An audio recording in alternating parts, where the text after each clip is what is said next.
Welcome to Beyond Headlines, reaching you from Freedom Square TV here in Enugu.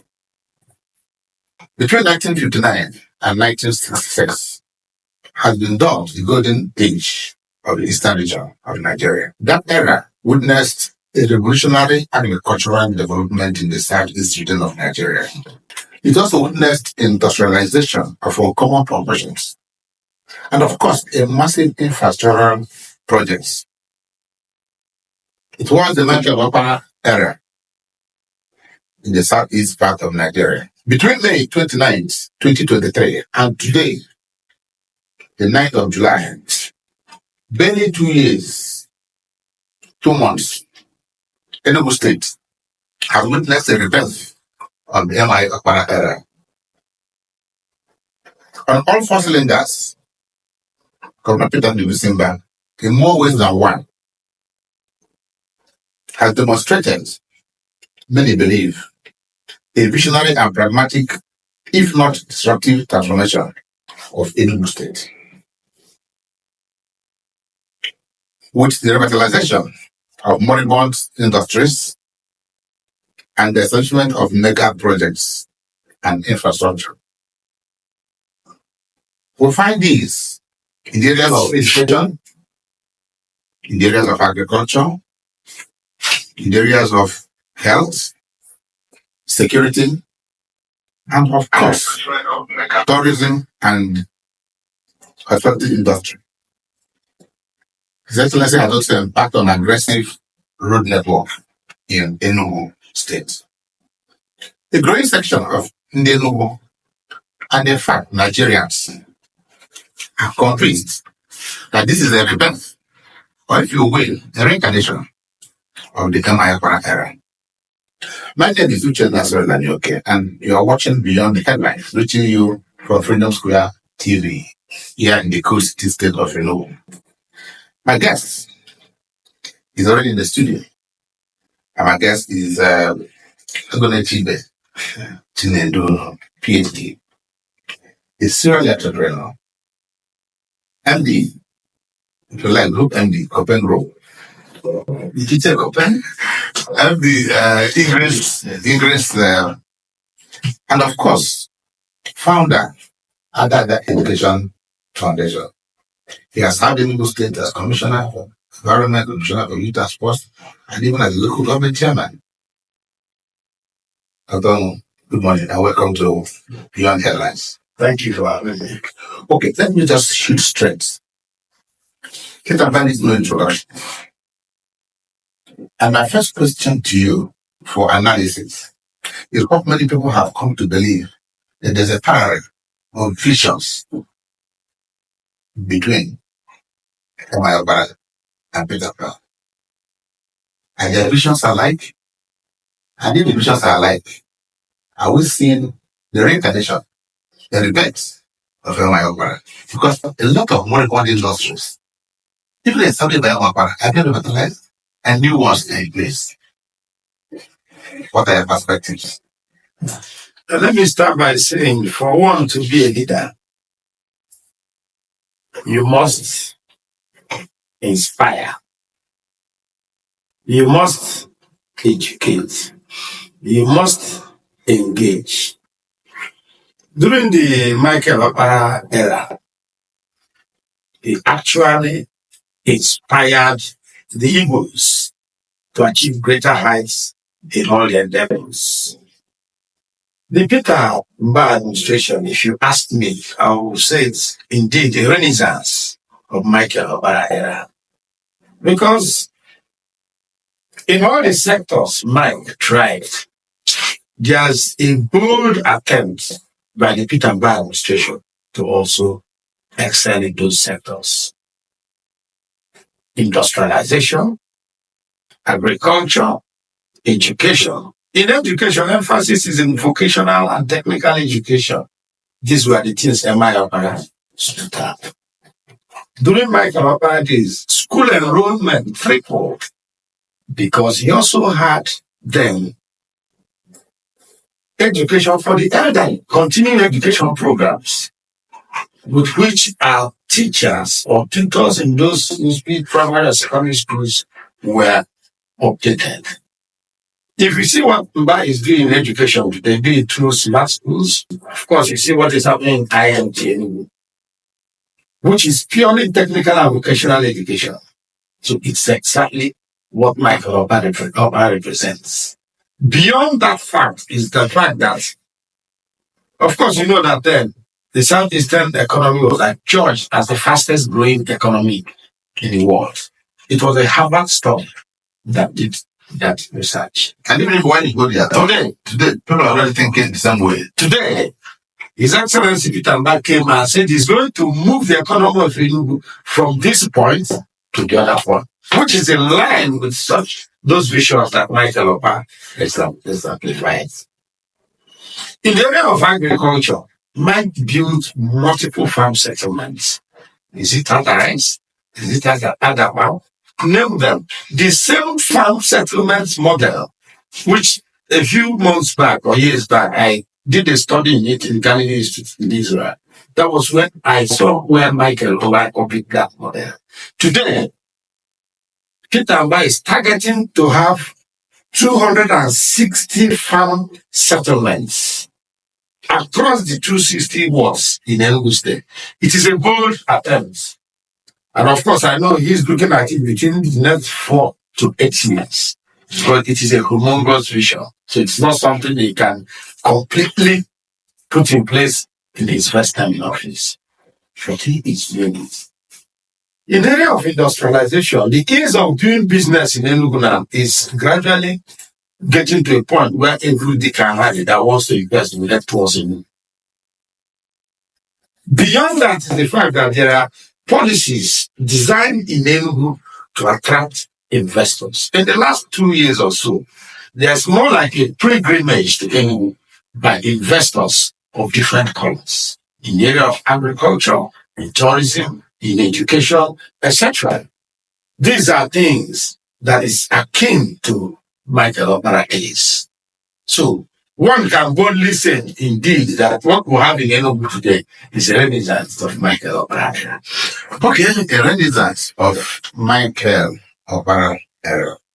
I want us to look at this sectorally, because it is important to do that.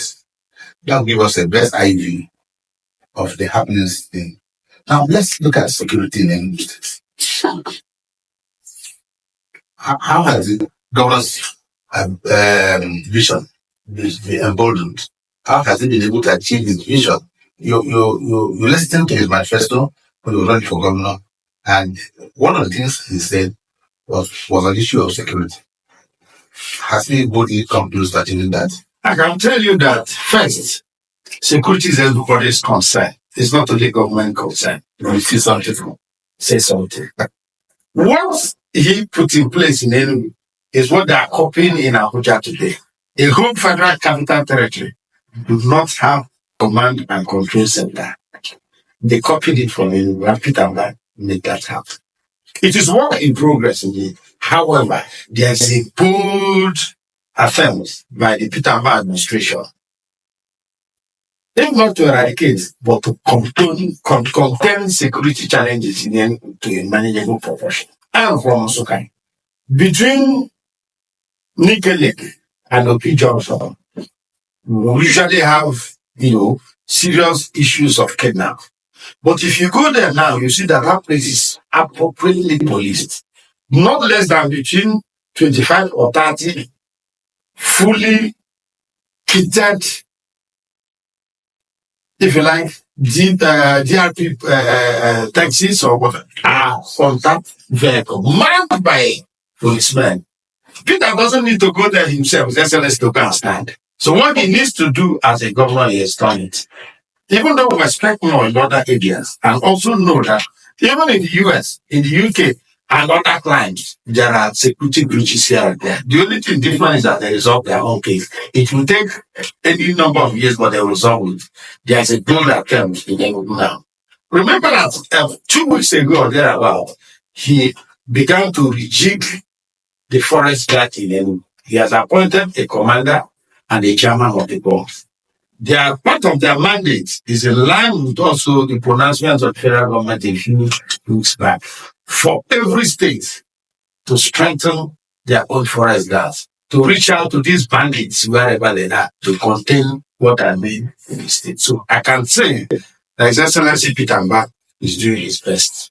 However, know that at any level where you are, you also contribute. Okay. Yes, the biggest room in the world is the room for improvement. And as the Peter Mbah canal continues to grow, we expect that much more will be done in the area of security. No. Now, you talked when you opened your conversation, you talked about education. And I was impressed when you talked about the fact that the enrollment during the Okpara'S was unprecedented. Yes. So can you say that holistically of Enugu State today? In Enugu as it is today, Enugu is not an educationally backward or disadvantaged state. People on their own, even without promptings of government, like going to school. As it is today, there are new dimensions to teaching and learning that His Excellency has introduced in Enugu. If you go to the College of Education Technical now, or to Enugu State University of Science and Technology, they are building experiential centers. Not only where these teachers will come to update their knowledge, the students will also go there firsthand and see what pedagogy means. He has also tried in Enugu to make sure that from primary through secondary school, when captured within the framework of the smart school, people will go to school as if they are United Kingdom. The tools they will be used to be taught now. I can tell you for sure, a few days ago, over 40 feet container load of tablets arrived in Enugu that will be distributed to these kids to go to school. So you can sit down in your father's house and be doing assignment via the internet. These are part of the things it's trying to do to make teaching and learning affordable, accessible, and you can trace what is happening. These tablets are their package are they using? It's a mixture. Some of them is solar. Because you know, of course, I know these challenges are also beyond Peter His Excellency himself. Yeah. So he will do what he needs to do. And all of us will have to do also what we expect them to do. Well, you just talked about tablets coming in. Are there corresponding textbooks also coming in? Because the truth is, even Sweden, that had long embraced the issue of tablets, this year dumped it and said, look, what they have smart but not knowledgeable pupils. They are smart, but they're not knowledgeable. Basically, the average student today in Nigeria, not just attaining the simple current affairs, they lack. Because they are deep, neck deep into computers. And they rarely go to current affairs section. When you're in secondary school, people pass common entrance by saying, who is the Commissioner of Education? In fact, you pass common entrance by saying, who is the Commissioner of Agriculture? Remember, we need to see somebody approximately Nigeria for cooperatives. All of them, you need to know that if you doubt me, go to a primary school today and ask the children who. I read Student's Companion and I read First Aid in English. That's sharpened my skill. Not necessarily. I'm just saying that there should be a balance. That while tablets are good, students today hardly speak eligible or correct English. You know why? They abbreviate everything in the computer because they say BC. All those kind of things. So I'm looking at the situation where government will do a hybrid. What do you think? Well, my last count, I know you were the president of Nigerian Publishers Association. So I think there's nothing wrong with you also speaking for your people. But beyond that, just know that it is what is contained in textbooks that are being codified or digitalized. That's one. Two, when there's problem in terms of curriculum content, whether it's in the handbook or the tablet, it's a problem. Therefore, those who will either codify or upgrade our textbooks make sure that what is needed in the curriculum must be there. However, because of the challenges we have both in electricity, in accessibility, and whatever, there should be a hybrid of the use of your textbook to our textbooks and this digital. I'm not speaking for this. No. It is not as if because of that. But I understand it is important. No, if for any reason books are completely phased out, there will be a problem for society. I've traveled far and wide. Yes. In countries in Europe, where otherwise you would think that the be all and end all is the tablets. You've been to London, you've been to US. What an average Briton sitting in a bus stop. What is the crop culture? At a very old moment, especially in North. That is the pattern in Europe. Even when they're taking their coffee, they're doing that. It's not that they have no access to tablets. In fact, it's even injurious for children of that age to be embroiled in tablets. It's not actually dangerous. No, there are structured tablets that predict content and not only their curriculum. And that's what they have. They can't visit sites. That's the danger. Novels constitute a learning material. I'm not disagreeing with you. Yes. Even though I said you are representing your organization. But however, if you codify or digitize novel into those tablets, kids will read it from the same tablets. The emphasis should be those who are in charge of our curriculum development should make sure topical issues, trending subjects, all of them should be part of it. Why will make the books also available? That's even our electricity and internet are not the same. Let's talk about libraries. And that's why this conversation is beyond their lives. I was born to a family whose my father was a wild and my mother was a peasant farmer. They could hardly buy books for me and many of my peers. Our resource was a central library. And I'm sure people of our era use that library. That library is lacking, not only in Enugu State, it's lacking in every part of Nigeria. If you go to US, the Harvard Library remains one of the finest resources you can find anywhere in the world. Yeah. And very great institutions like universities have all very big libraries. Perhaps it is important that while we're talking about this education and this part of education facility, I'm not sure in the village there's a library in a village, in the end of school in a village. It's not in my own. Am I supposed to answer? So, you are an influencer, so to speak, and you are an opinion molder. So it is important, we're not talking about education as it is, we're talking about education in Nigeria. Of course. Is it not important that government begin to lay emphasis in revitalizing or establishing hybrid libraries in our schools? You know what? Interrogating Okpara'S. No, I'm coming. Oh. And also looking at what His Excellency Peter is doing. In each of the smart schools, there are provisions for libraries in all of them. So that library will contain both handbooks and the digitalized on the dams. That's what I went to hear. So it's simple. Of course, he is doing that. Yes. Michael Okpara during his days also established schools, libraries, resource centers in those days. So that's exactly what this current administration is attempting to do. Yeah. Just barely 2 years. So there's quite room for a lot of things to be done. We're reaching this point because as policymakers and opinion holders, we try to kind of set an agenda for government. The good things they are doing and areas where we think that they should improve. Let me go to an area that's close to your heart, and that is agriculture. I had the privilege, the real one, to visit one of the farm estates. That was one in my off. Okay. I was part of a guild of political analysts that visited there.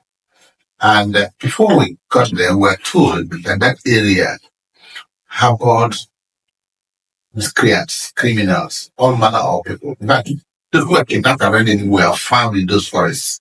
And people dared not to go there. Even if they set you free from that forest, you won't find a way to get to your place. But on getting there, we found an extensive farm estate, using modern mechanized means of agriculture.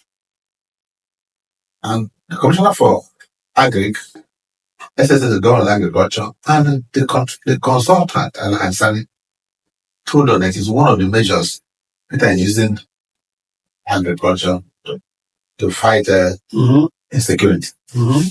So, I know you love agriculture. So, certainly. Now, what do you think that has achieved in the next 2 years, and what do you think is project? How do they align, in particular, with the visions of America? It's just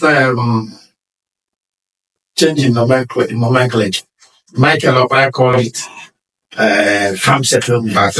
But His Excellency Kitaba calls it farm estates. It's the same concept.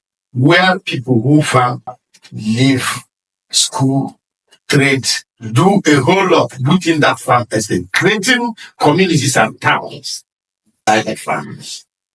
What he has set out to achieve in Enugu. As a young man, the first white man I saw in my life was in Okpara'S farm settlement built by Michael Okpara. In Ozowa. As a young man, the first white man. These were people from JICA, Japan International Cooperation Agency. They came to maintain the canal, the water flow channels into those rice farms. That was the first time I saw them. In that farm settlement, you have both senior, junior staff roles. There are schools there. So I have a mental picture of what His Excellency Kitaba is struggling to put in place in all our various laws. 260 farm estates. It will create employment. It will reduce security challenges. Food security will be ensured. Growth and development are all components of this. And these are all the things Michael Okpara stood for. I can tell you for sure that the problem or the issue is not whether His Excellency Kitaba will put these things in place, but long-term sustainability will be the issue.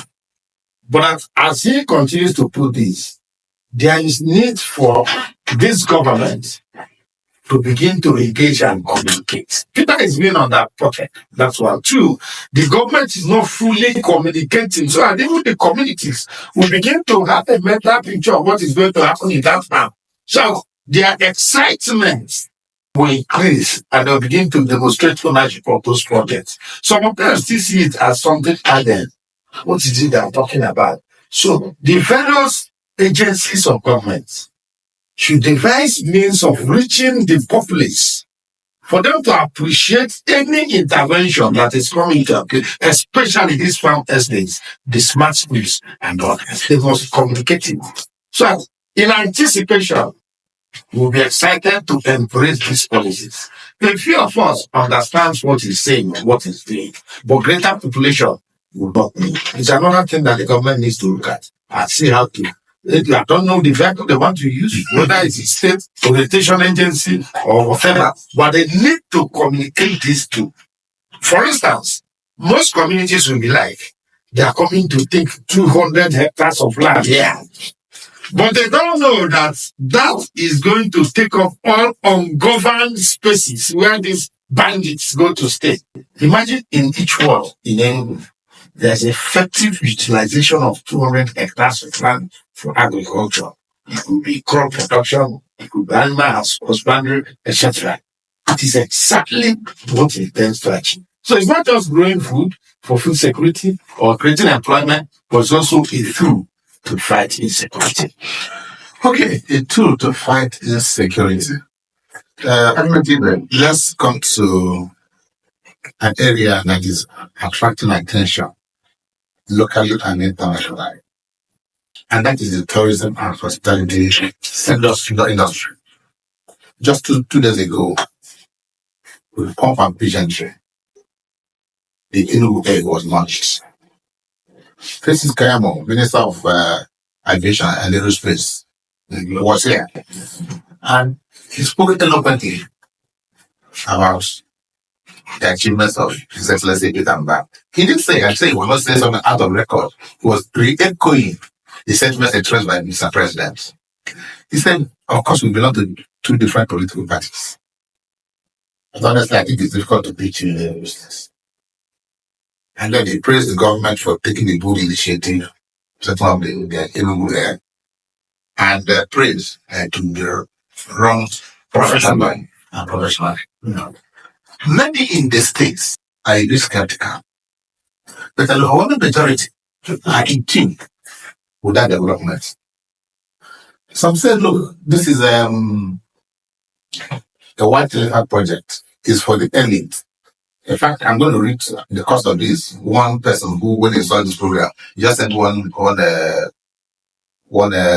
and another who also talked about a few things. I'll read their comments. Okay. Now, on stage, you witnessed a lot of it. You traveled.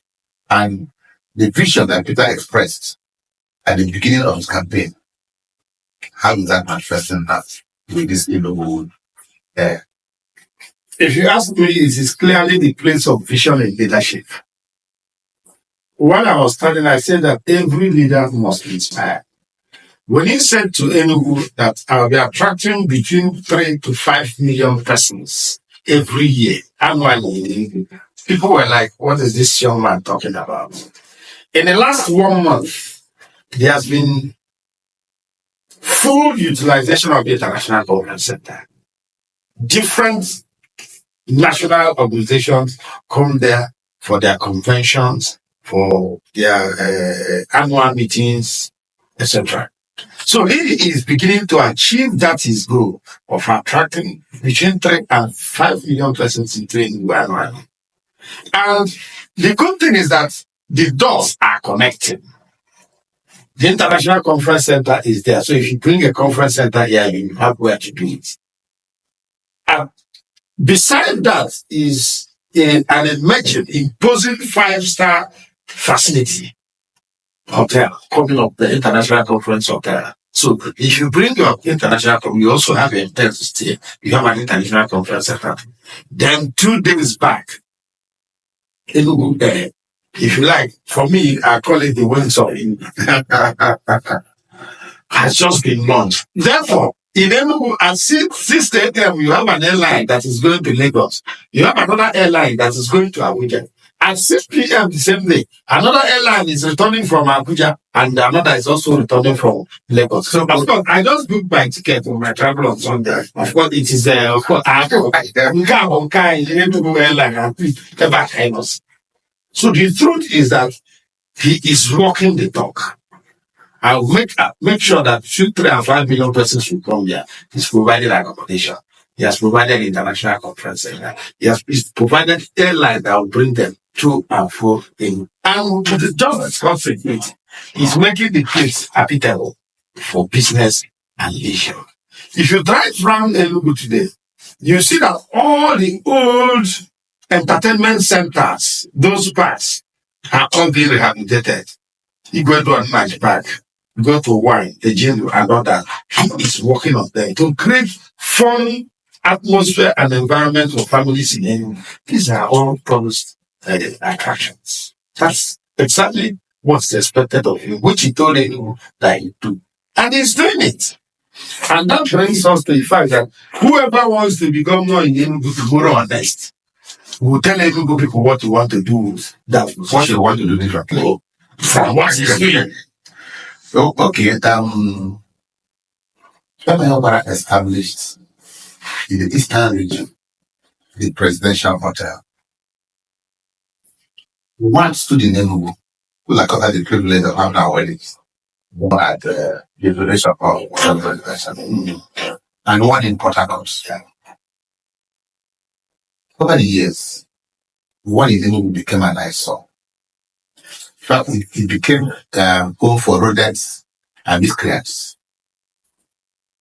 And we thought it was going to be like that. You talk about the international conference, so I don't need to go there. The last time, just like 3 weeks ago, we had a visitation to that place. I'm not sure you got that there. I found out that the entire furniture needed for that. They're all already assembled. And we met the financier and the management team. They said they are preparing that for August NBA conference in Enugu. Next one. And then my opera enthusiasts. How do you feel that legacy was almost dead? Was almost the carcass. It's not returning to, in fact, not its former glory, but a better glory than it was. Yeah, that was why I told you that indeed what we have is a renaissance of Michael Okpara'S era. Presidential Hotel in Port Harcourt has never shut their door for one day since Emma put it deep days. But during the what I may call the era of low-cost invasion, low-cost invasion in governance in the Enugu state, a lot of people who passed through there didn't see that as something important. It's like Rangers. Any person that will be governor in Enugu state and allow Rangers to die, Easterners will not forgive that person. Because Rangers was the tool with which Easterners were reintroduced into Nigeria after the war. The same way, any legacy of Okpara'S that is not revived or resuscitated, people won't feel happy with that governance. One thing that His Excellency Peter Mbah stands out in doing is that he believes that government is a continuum. Of course, the International Conference Center was a foundation. The foundation was built, not just foundation, but over 60 or 70% of the project. His Excellency Chimaroke Nnamani put it in place. And then subsequent government abandoned it. Okita have come and put it in place. Presidential Hotel, as at the time, His Excellency Sullivan Chime was running for election, was functioning skeletally. I couldn't go for meetings there, including you, that were part of his team.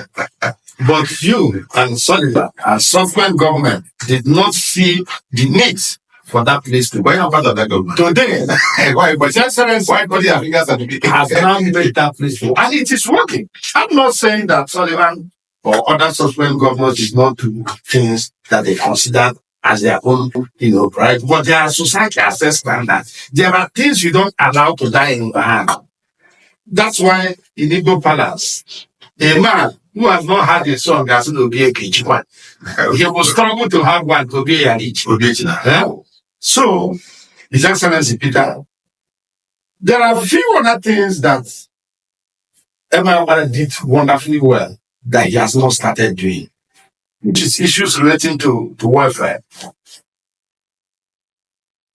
This government should also find a way of, articulating policies that will also target the poor, pro-poor policies, so that the welfare of the citizenry should also be part of governance. That's one area that I like. Okay, that brings me to actually a point of what you consider the low, what many, especially the poor, consider the low marks of this government. And from their prison, from a higher prison, but it's not in the low point. And that is in the area of taxation. We talk about multiple taxation. Do you really think that our people are overtaxed? Our people are misrepresenting it? Even though the argument that you see what is being used to do is neither here nor there. You raised two issues: high taxation and multiple taxation. Yeah. Government needs to tackle the issue of multiple taxation. Government also needs to look at the people that are the vulnerable group in the society and find a way of exempting them from tax or making what we pay friendly. Be that as it may, the fact that we see where our money is being utilized is consoling in itself. Because everywhere in the world. It is consoling. Everywhere in the world. But do you also know that our people run to other clients, UK, US, and whatever. What they pay there but basic things have been guaranteed. This power is uninterrupted. As we are making water is there now. So government needs to revisit, review, and appropriately look at this issue of taxation. But of course, government is running the function. Jude Delta is of Esus. He says, good morning, dear Anioke, Dr. Anioke. The government is making efforts. However, there's always room for improvement. Everybody is doing well. That's good. How would they reinvent without the great zik of Africa? We responded to our headline. How would they reinvent without the great zik of Africa and these US connections? Parents of people in the economic sense and the financial sense and backstopping of Chief Enugu and a committed and motivated public service. They work to be developed. Then the young man, Okpara'S, said, in response to that, he says the potable water reticulation he promised in Enugu in 180 days is still in a rush. House rent is skyrocketing on daily basis. And he sees Enugu Air as a priority. What is the benefit of Enugu Air to the common man on the street? You go for to say, Jim Wagodu did Riverside Estate in Abakwa and Transekulu Estate in 4 years, thereby reducing the accommodation problem faced by the people after the Civil War. The core areas I think the government should have focused on water, electricity, and housing before anywhere. Roads and 5-star hotel, they do not in any way affect the common man. You can take on this. Let me start by saying that the airlines are not meant for the common man. But effective running of the Enugu Air will have ripple effects on the common man. How? If there's an international conference in Enugu and 5,000 persons are in Enugu, taxi drivers will make money. Food vendors will make money. That is how what is happening in the airline industry will have ripple effects on the entire economy. As soon as His Excellency Governor succeeds in making Enugu a tourist destination, every sector, hoteliers will do business. Like I said, taxi drivers will do business. Commercial sex workers will do that business to do. That's not legitimizing what they do. But that's their business. Of course, it's one of the oldest businesses in the world. All will be trying. And the people roadside, they will do businesses. So they are insulating airline business for only the elites flying and going to wherever they want. But beyond the fact, they need to also look at the effects that 1,000 persons come into Enugu every month. Do you know what that means? That 1,000, for the number of days they will be in Enugu, will feed in Enugu. Dry cleaners in those hotels or wherever they stay will dry clean their clothes. So it will have spillover effect in the entire sector. People should not isolate airline as if it's something in the moon. Okay, with that happening, jobs will be created. During the launch, a lot of people were. Do you know the number of people that place has already employed that are working there? Even if it is 10, that means if they are all married, 10 families are already putting food on the table, the courtesy of that airline. So any person that should criticize should do that constructively. Bring it to bear to the entire economy of Enugu State. Yes, let's go to housing.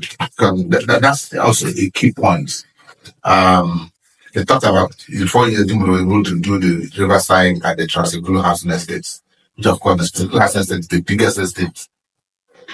It didn't which was in the circles. It's like whatever in Abuja. And of course, they've been funded by government to do housing. But they say essentially still housing for the rich. And so, they also say that there's a there's a tax on property. I don't get the full details, but they say that if you have The world over, there's tax on property. no, they say see, there's a correlation. And that tax you pay for housing are not same. It depends on the location, the value of your property. Not justifying what I'm explaining it to you that if you live in independence layout, the property tax you pay is not the same thing. The property tax the man that I hope the man in revenue will correct me. The man they said there's a 500 tax on a block of 6 flats. 500 what? 500,000 naira per annum. Block of 6 flats. Yes. What is the rental value? 6 flats. No, wait now. No, but this, what is the rental value? If the landlord, say that if the landlord is going to pay 500,000 annually. Annually. Okay. What will be the rent? The rent will certainly go up. Certainly go up. And those who live in our apartment, not me and you. Even if they are you and me. I mean, these things need to be looked at. Okay.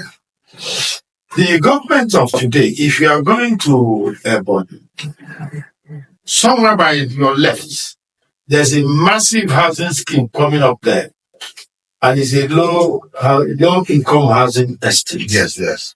But it's also just like you say, yes. How many people are consciously aware of this going on? I've said that. Is that how many people are consciously aware? He's being underreported. Locally. He needs to locally. What? He needs to because the mechanism the system the radio station so that people actually know. If you know about the new Enugu, even though that one is for the elites. Yeah, no. But there's a section. In every home of an elite, there is more low income earners in that house. In the terms of driver, gardener, and they live in the same. No, in actual fact, that is not exclusively for the rich. Therefore, because we were there, and they explained to us, of course, for every estate, you have the high brow and the low. So this is accommodated. However, the civil service union, what is their name? Nigerian Labour Congress, local governments, what's their own name again? Non-gay. They should all come together and sit down with government and see how government can provide basic things in land, site and services, roads, and they will hook up to various federal government schemes for home ownership. See, the young man who is the governor of Enugu is a high flyer in all respects.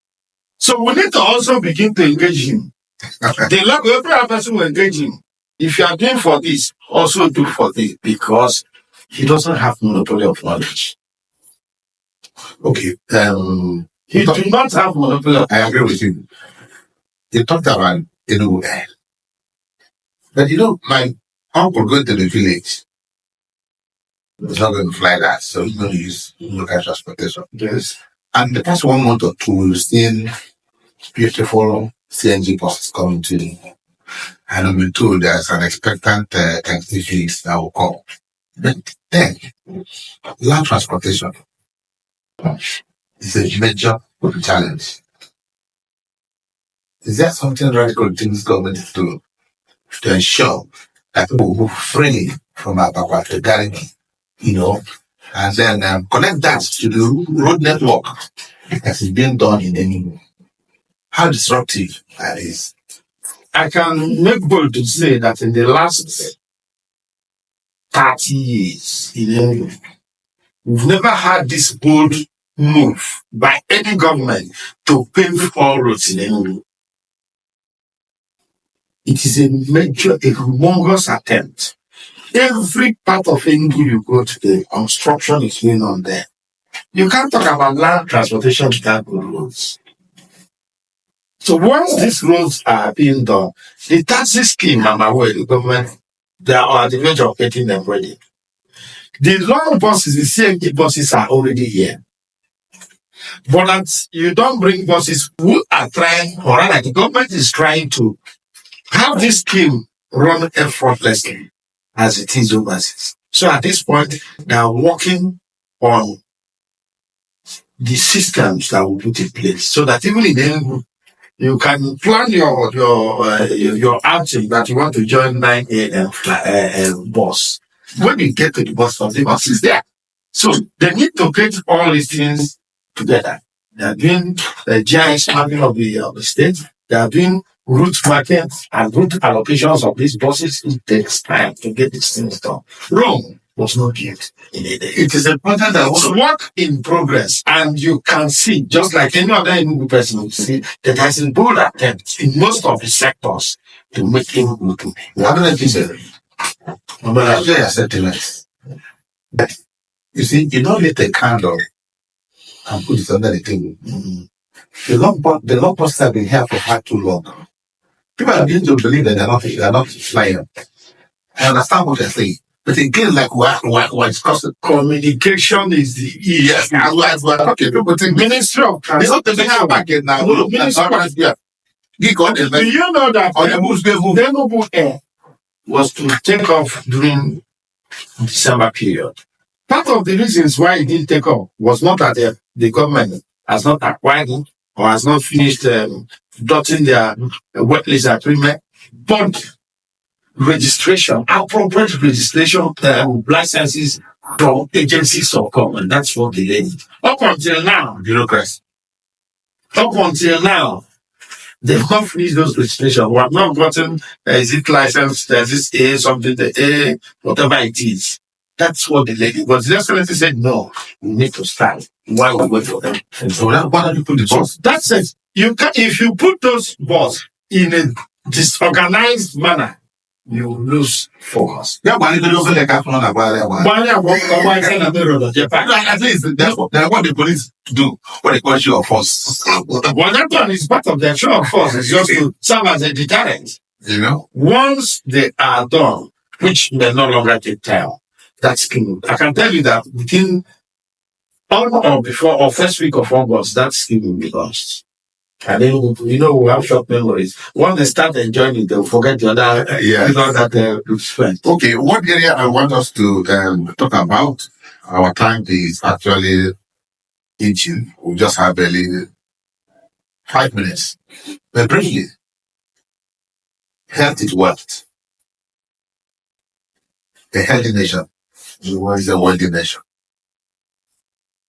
Is there a link between Okpara'S health infrastructure and instructive infrastructure where we place the naming down to that? Of course, there is. Let us do it. We have to run stewards in anything. Most of these words, as we see time 2 health centers with quotas for doctors and nurses ongoing. Some have been completed. Some are still ongoing. But the target is to deliver it in 260 words in Enugu State. Very ambitious. It is indeed. Everything about the excellence in Damba is very ambitious. Everything about it in education, in transportation, leisure, industrialization, they are all bold. So he has said he's going to do A and B, and you can see that he's making efforts to be. He's a human being like him. He has his own challenges, he has his own shortcomings. Give it to him that not only is making old attempt, but you are seeing results incrementally. In fact, he wants everything to have a quantum leap. And that is where I'll ask you the last question. The quantum leap, so many things. One man says, hey, who can I want it? But when you put all your fingers right inside your mouth, that you will not be able to talk. And if you try to talk, it can choke you. Do you think that all these projects put together are achievable? Complete. I feel concerned, like whoever that said it to you. But His Excellency is seeing this a lifespan of between 4 and 8 years. And most of these projects have long gestation periods.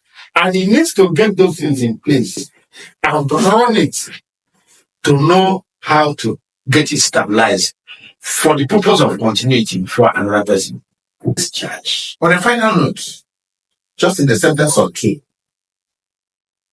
What do you think that this government must do as urgently as possible to bring about a relief from the issue of tax and housing? And probably one will to explore the water situation in Enugu. Me and you are aware of the bold effort they are making in water sector. I think part of the problem in this water problem in Enugu is like the same old population figures that we had that are using to do the things that are doing. Enugu has exploded a long time ago. So they need to redesign these schemes in such a way that they will take into cognizance the population of Enugu now. It's not as if water do not come in Enugu after his effort, as he's making his effort, but that water that is coming is not enough. Most of the zones in Enugu, by design, do not have pipes laid for this water to be delivered there. So government needs to come back and sit down and look at it that these zones were not incorporated initially. What do we do? And there should be smaller schemes. The whole Enugu cannot be hooked into the Ajali water or the crash program. No. There should be different. There is this, after Amage, there's a stream there. They should harvest it and reticulate. They can look at the Nickel Lake and see how they can, the water they drink in Israel, in terms of the original state, is water there, but they purify it and put it back to the system. They need to look at these small schemes. For instance, the zoological garden, the zoo where people live, there's a stream behind it. You dam it, reticulate it, treat it, and those you find an estate that has their own scheme. Disconnect them from the main one so that other people will also have access. They need to look at the old scheme, upgrade it to be able to capture all populations. Delivering water is not an easy thing. Yes. At some point, I was commissioner for public utilities in Enugu State. I was part of the team that signed for National Urban Water Sector Reform Project that was implemented in Bridge after we've gone. His Excellency Chimaroke Nama did build 100% of the Canada fund. Put me anywhere. The three states that benefited was Enugu, Cross River, and Kaduna State. But Enugu's own they were all implemented in Bridge. That's why we don't have water today. Okay, Abinatib, what has a beginning will certainly have an end. I just want to do some arithmetic. If you are to score His Excellency and back the past 2 years, what would you have percentage? I'll give him 70%. That's an A. That's an A. Yes. So, I think this is where we call it. It's a good point to call this conversation to a close. Peter Mbah is a god, A-list governor, according to Chinedu, who has appeared on Beyond Headlines. And I want to thank you, Craig, for pioneering this bold media initiative to discuss things that ordinary people don't discuss, that are not headline news, but they matter to our people. So, thank you so very much. And we do hope that when we invite you next time, we'll find time to be here. Thank you. And to our viewers, this is where we come with a short. You listen to Chinedu Ph.D. Extreme. Intelligently. The connection, the reincarnation, the repent of my part is, and that of the disruptive transformation of Peter in the Western Bank in the State. Join us next time when we'll be on this program, Beyond Headlines, reaching you from Freedom Square TV here in Enugu. Thank you and God bless.